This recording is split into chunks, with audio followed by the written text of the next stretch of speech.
Hey all y'all, welcome to the Queer Ass Trailer Trash channel. It's Jocelyn here again, and today I'm going to be working on cleaning up my vintage thrift store cast iron pans. Because I scored four of them, I don't know, a while ago.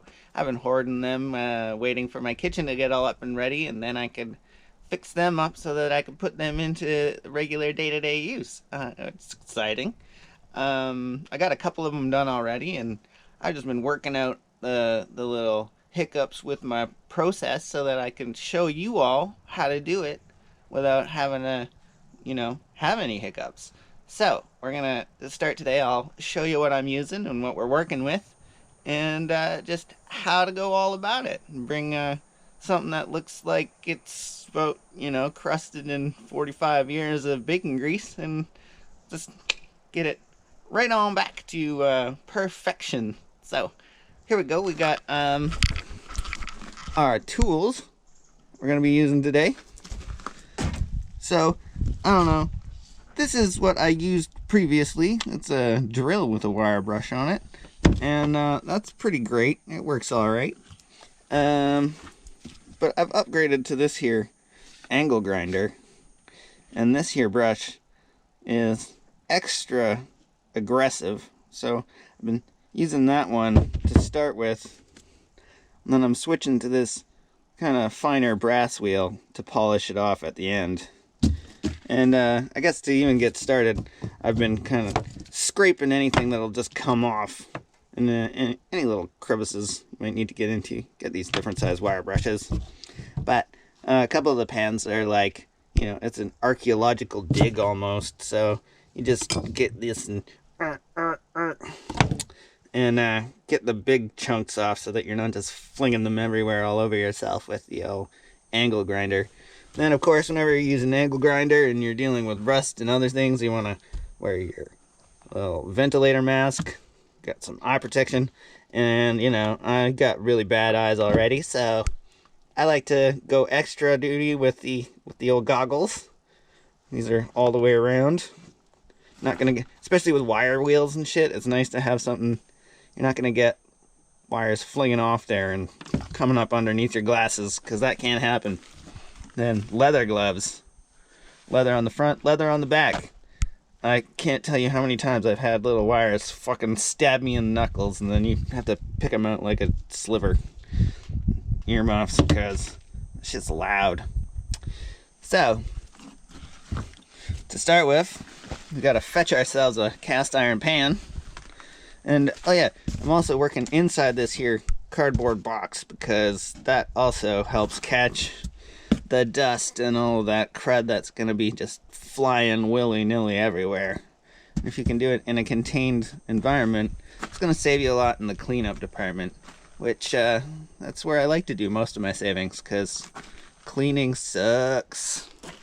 So, let's bring out the bucket. And here we have our huckleberries. Now there's two of the same in here. I'm just gonna grab the top one, and I'm wearing a glove because that's I use pickling vinegar, and that's 7% instead of 5%. Extra strong acetic acid. Oh wow, look at that! You can see it's now. This has been 72 hours soaking in vinegar. Just push that bucket back under the table. And, oh yeah, before I start grinding and wiping and doing anything else, I'm just gonna try and remove any of the surface moisture, because once again, once you start working on it with a wire wheel, that spray is just gonna be everywhere. Rather not have that happen. Just, now that you can see, this is a pretty grimy unit. We got quite a lot of heavy grease on here. This was definitely a well-loved pan. That's kind of nice, because there isn't really any rust that I'm dealing with. I'll just have to pull all of this old nasty, who knows how many years worth of grease and seasoning. And then we can just completely bring this back to fresh.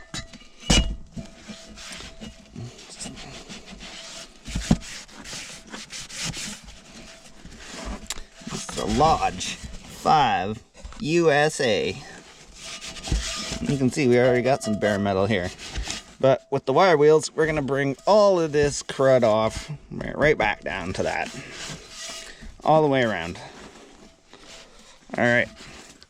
Now, I'm going to set up the old tripod and put on my safety gear. And we're going to get to grinding on this baddie. Catch you in a second.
Well, we are back in the kitchen, and it's time to start getting these pans ready to be seasoned. I have four of them here, and they are all cleaned up. I did the whole vinegar soak, and then I polished them up with my wire wheels, and currently they're coated in a thin layer of grapeseed oil because after I had done each of them, there was a little bit of a minute in between getting the next one done, and I just want them all to go in the oven at the same time because it's going to be a smoke show, and I don't want to have to do that multiple times.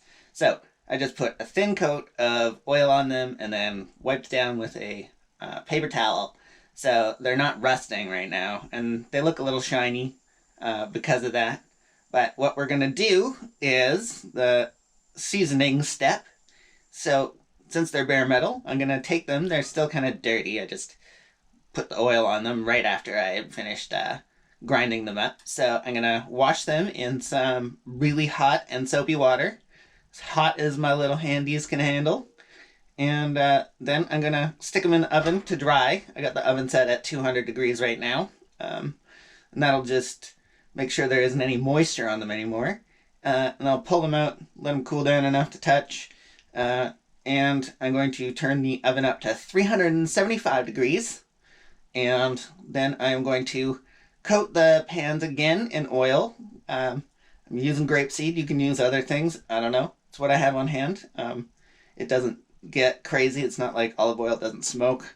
You don't want to use coconut oil. You could use vegetable oil or I don't know what else. Lard, maybe? I don't know. Other people do different things. But I use grapeseed oil because it's good. And actually, I did some reading, and it turns out what you're doing is with the heat and the fat, you're creating a polymer. And that is what the seasoning is. It's that thin layer of almost plastic that the fat forms on the cast iron. And that keeps it from oxidizing. And also, it's what makes it nonstick. So, we just oiled them, and you want to wipe off any excess with paper towel. So it's just a thin layer, and then you're going to stick it in the oven at 375, 1 hour with upside down. So you want the bottom facing up, and that will make it so there isn't going to be any weird pooling on the frying surface, because that can make it look funky and create stickage and other unpleasantness. So put them bottom side up. And yeah, I guess that's where we're at. Gonna start scrubbing.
All right, y'all. Here we have our finished product after an hour in the oven at 375.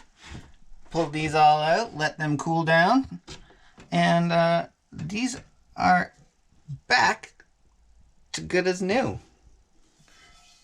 Or roughly thereabouts-ish, these are some pretty pans. And I got a question for anyone out there who might know. This one says it's a Lodge number 4. And this one here says it's a Lodge number 5. And otherwise, they look pretty much identical to me. But I don't know. If you do, give me a shout.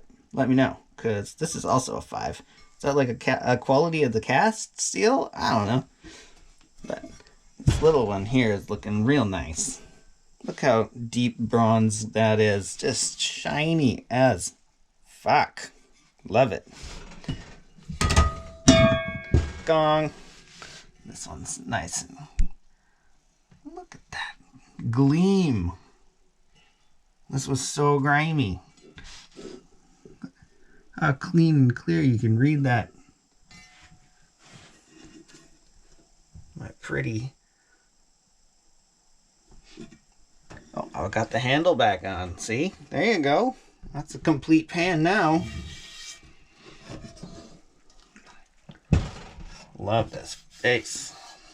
That little bit of discoloration ain't nothing to worry about. That'll all just go away once you start using it and building up new layers of seasoning. Every time you put oil on it and cook it, it's going to further build up that layer of non-stick goodness.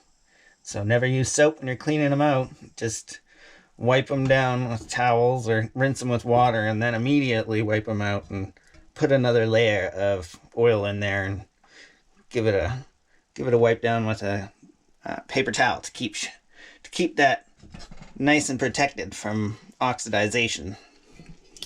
Here's our final piece. Ooh la la.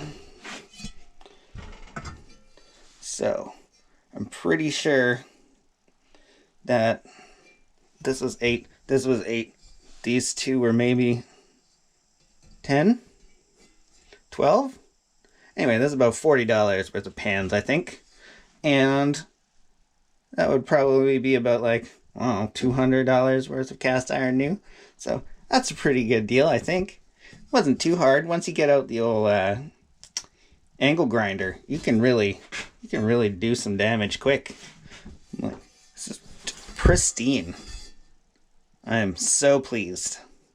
So I'm going to start putting these into the regular rotation, cooking up a storm, keeping this in good condition and building upon the layers I have added on here. And you can do additional layers in the oven if you want.